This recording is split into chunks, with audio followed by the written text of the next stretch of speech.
Hi, welcome back to Learning with ISRAR on ISRAR'S channel.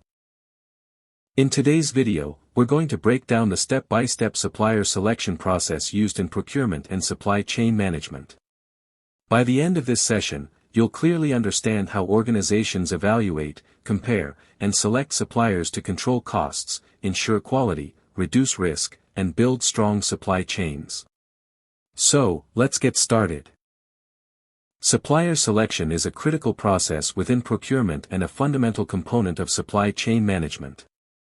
Suppliers have a direct influence on key performance dimensions, including cost efficiency, product and service quality, delivery reliability, and overall supply chain risk. Consequently, ineffective supplier selection can result in increased costs, operational disruptions, and reduced performance. In contrast, a strategic and systematic supplier selection approach enhances supply chain resilience and serves as a source of sustainable competitive advantage. Let's first start with an overview of supplier selection process, then we will discuss the process step by step.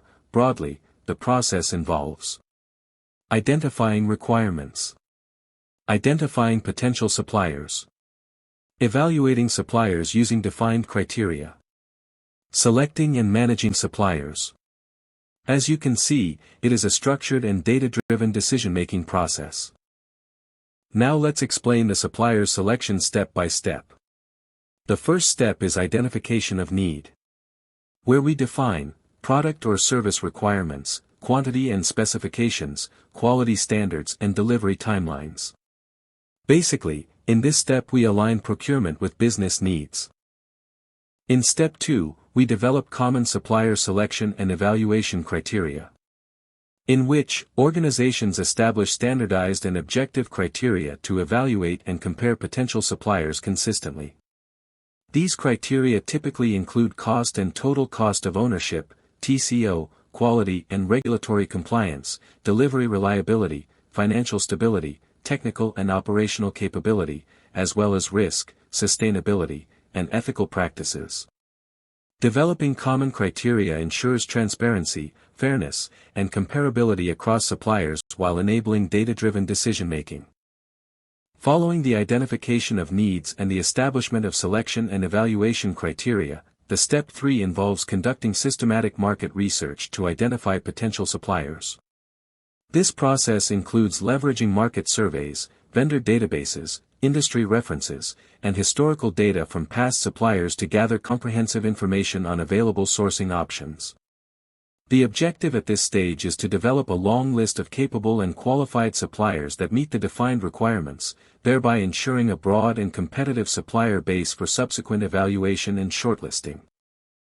After shortlisting potential suppliers, organizations proceed to formally engage them by issuing structured procurement documents, namely requests for information, RFI, requests for proposals, RFP, and requests for quotations, RFQ. An RFI is used primarily to assess supplier capabilities and gather preliminary information, an RFP solicits detailed technical and commercial proposals, and an RFQ focuses on obtaining price quotations for clearly defined requirements. Collectively, these instruments enable the systematic collection of standardized and comparable supplier data, supporting objective evaluation and informed supplier selection decisions. In this step, organizations evaluate shortlisted suppliers using analytical and data-driven methods to ensure consistency and fairness in decision-making.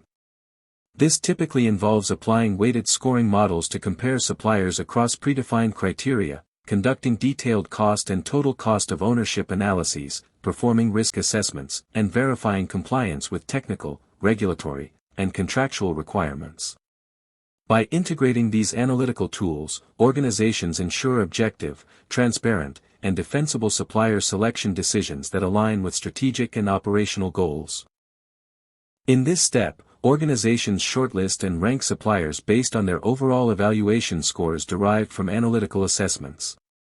The highest performing suppliers are then selected for further negotiation and final assessment.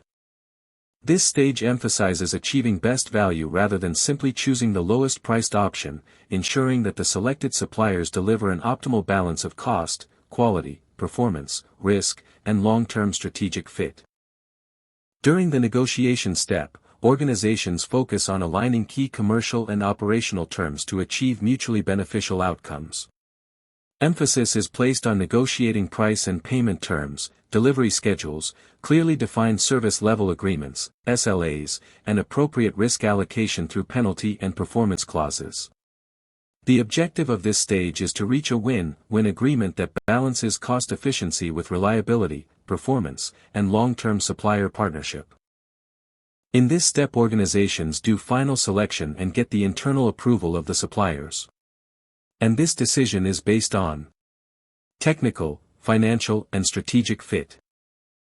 In the final step, contract is awarded to the supplier by signing it and onboarding into ERP systems and procurement platforms with clear communication of expectations. After awarding contract and onboarding, supplier performance is monitored by using KPIs. On time in full, OTF, quality defect rate, cost variance, and responsiveness.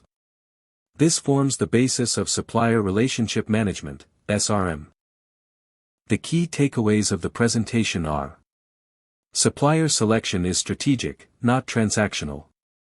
Data-driven evaluation reduces risk and continuous monitoring ensures long-term value. Thank you for watching the video. Please like and subscribe to the channel for more lessons on supply chain management and analytics. Also, feel free to leave a comment if you would like to see numerical examples, exam-oriented questions, or content related to public sector procurement in future sessions.